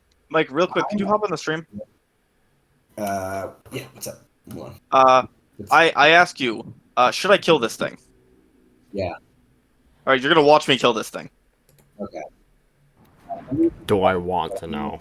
Do it. Enact violence on that thing. Oh god. Fuck. Oh fuck, there's two. Oh god damn it, there's a... Oh, fuck. That sort of speaks to our two very differing philosophies on what we enjoy, or like what challenge is in games. Because where I come from a Souls background of I want there to be consequences. I want there to feel like I have something to gain and something to lose. in just my games in general. No, absolutely. So, and I think that's what, and I understand why not everyone wants something that's that level of punishing, because some people want to be able to feel like they're progressing and not feel like they have to like go through. It's what we, but either of us have different variations on what we consider to be tedium. Correct. I don't find the Souls games tedious because they don't delete progress if I die. Have you I don't know, have you ever gotten really far, had a huge pool of souls, died and failed to pick it up? Yes. But I have not had all of my map progress, secret doors, and treasures immediately reset because I died. So you appreciate the non-linear progression that Souls games offer. Yeah. If I may, real quick, have the floor for a second. I was gonna fight that guy. I was gonna fuck him up, but then I realized that this guy was down here, and I really don't want to fight this guy. He is a fight. He is like a multi-minute fight. I can beat him theoretically, but like goddamn, this is a Thunderjaw. We don't like fucking with Thunderjaws. We respect their distance. No. We like doing it. We like messing with them. We like fucking with Thunderjaws, but not when there's a Ravager 2 feet from my ass. Because I've tried this fight before. This fight is miserable. This game, like the gameplay looks really fun, but I get what they were going for with like the really jarring, like tribal, like primitive nature of humanity with giant robots around. It's really weird. It's really weird, and I don't know if I like it or not. I like it personally. It's a bit weird, but I like it. So anyway, we're not doing that fight. Oh god, fucking damn it! That's the Thunder. Yeah, it's on you. Yep. He saw me. We fucking are right out of here. So part of go ahead. What I was gonna say is that part of what kind of held me back with Dragon's Dogma is that death didn't, at least like with what I've played so far. I haven't gotten too far, but I've sunk some time into it. What I found to be kind of annoying with it is that there wasn't really that many consequences with death. Like, I felt like, you know, I always felt like I was progressing, but the progressing wasn't very fun. And I almost wonder, like, because, like, I die, and then I appear 2 minutes back from where I was from the autosave. Yes. And I think that, so for a lot of people, I think that is probably very nice, because it means that, like, you don't have to, like, you don't feel like you've wasted time, or like you've fallen behind. Whereas, like, in a Souls game, like, you can lose a ton of souls and, like, all the times of progression or whatever, or like you got very far, didn't unlock a shortcut, what have you. There is one resource which I will not tolerate being wasted, and that is my time. Right. You can waste literally anything else, but if you waste my time, I will leave. And you're not alone in that. I feel like a lot of people are not a fan of those types of games, because, you know, when you play a game, you wanna progress, and sometimes games that use time as a punishment can get frustrating, and that's why. But for me, I don't see the fact that, like, oh, I lost progress to be like I wasted my time. It's like I still was playing the game. I was still enjoying it, and I kind of treat that as like, okay, so I lost a lot of resources. That means either I need to, in the wise words of the Dark Souls community, get good, or a better way to describe it is come up with a new strategy. Because I'm a big fan of sort of like strategizing. It's like, okay, I took an L. Let's reevaluate. What can I do differently this time? I like that Dragon's Dogma gives me that, but the feedback is faster. So because the save system's a little bit more generous, I can get in a fight with that griffin, realize it's too powerful, die. I still always have the chance of beating it, but if I mess up, I die. I reset to my last save. I go, okay, I know for a fact I can't kill that thing. We're going somewhere else. Right. And I think, and I know that that's like that you're of the majority opinion on that. Like, that's awesome. So real quick, Mike, I ask you because I'm going to show you some of the gameplay because I love the gameplay in this. Should I fuck up these crabs or those alligators? Well, if you let the alligator live long enough, it'll eventually become crab. So, cut out the middleman, just go for the crabs. We going for the crabs are the best. Right. I love the crabs. I love the crab fight. You're gonna watch me fight some crabs and then some alligators. Everything becomes crab eventually. Yeah. So these are shell walkers. I love shell walkers. They got a big thing on their back. And they have funny animations. I really wish it was not the middle of the goddamn night, but we're gonna. I just wish you wouldn't play this piece of woke AAA garbage that has a woman of conventional beauty standards and not like anime body proportions or whatever Gamergate shit they were complaining about when these games came out. That's sarcasm, right? I think they were just complaining about the fact the story is bad. Well, no. So there's a whole thing like online of people complaining that it's like, oh, why are all like the female video game characters? Why are they making them ugly? But like the whole thing is that like. Okay. And then a bunch of people started like editing Aloy and like modding it to like shit. Basically, it was the guys who were like, you should smile more. But video. So we have knocked off the crab's bits, yeah. His hands. Now we shoot him directly in the face. Yeah. My point is, I was just saying, I was making a joke that a lot of people were mad at this game because they featured a woman that looks like a human woman and not like whatever Japan's up to. Anime BS. Yeah, exactly. She just looks like a person. I don't know why that's upsetting. It's just a human person. Exactly. We fucked up the first crab. One crab down, one crab to go. Oh. But fuck. First off, this is great design. I love these guys. Yeah. It's so cool looking. So this is the fun part about Horizon. The creatures are broken down into parts, and you can take those parts off, and they will lose attacks if you do, or have different behavior. It's like Monster Hunter, but good. Yeah, it's Monster Hunter, but yeah. So far, sorry. I have to combat that point. I don't even really like Monster Hunter, but Monster Hunter lets me main the Warhorn, so clearly it's better. Okay. I get to play a rhythm game, and it makes everyone else better at their job. So, I remember I played World and Rise, and I remember I loved World. And then, people were saying is like, oh, they made so many changes from the original Monster Hunter formula. Like, Rise is great because it returns to formula. I played Rise and I'm like, I like the World formula more. Can we go back to that? Why would you? I've also played both. I don't really care for either. All right, yeah. They're okay. Exactly, that's how I kind of feel. Like, they're good. And I really liked World, and I'm just like, I don't know, World just felt like innovative and like it felt like they'd fleshed out a lot more of like the core mechanics and made some very good changes. Time to fuck up some alligators. The alligators are next. Then I played Rise, which is the quote unquote like conventional Monster Hunter game, and I'm like, okay, now I see why they made those changes in the first place, because some of this is pretty shit. Yeah. Honestly, I think the cardinal sin of Monster Hunter is that Monster Hunter is an objectively bad game if you do not have friends to play it with.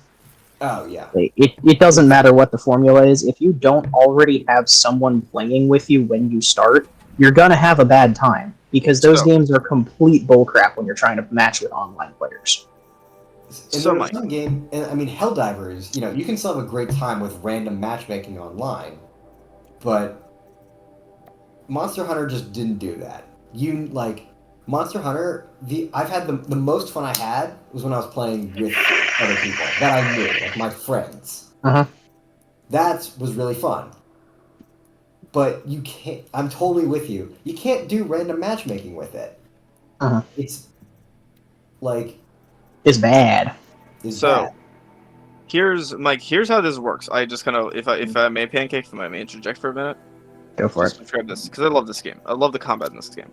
So, the reason why it's robots and it's not just animals is because if you see, I can construct stuff. These are my arrows. These 3 things that I need at the bottom, it's like sticks, metal shards, and blaze. These are parts I get from robots. If I want to build an arrow, I need to kill a robot for it. I need to scrap its metal. I need to take its fire elements. I need to do this and to do that. This game is a system of building. If you want something, you have to take down the robots for it. Those robots have parts. This is the notebook. I am going to go because I need to sleep before work. Yeah. Okay. It's totally fine. Enjoy your sleep, Half. Good Thanks for night. vibing. See ya.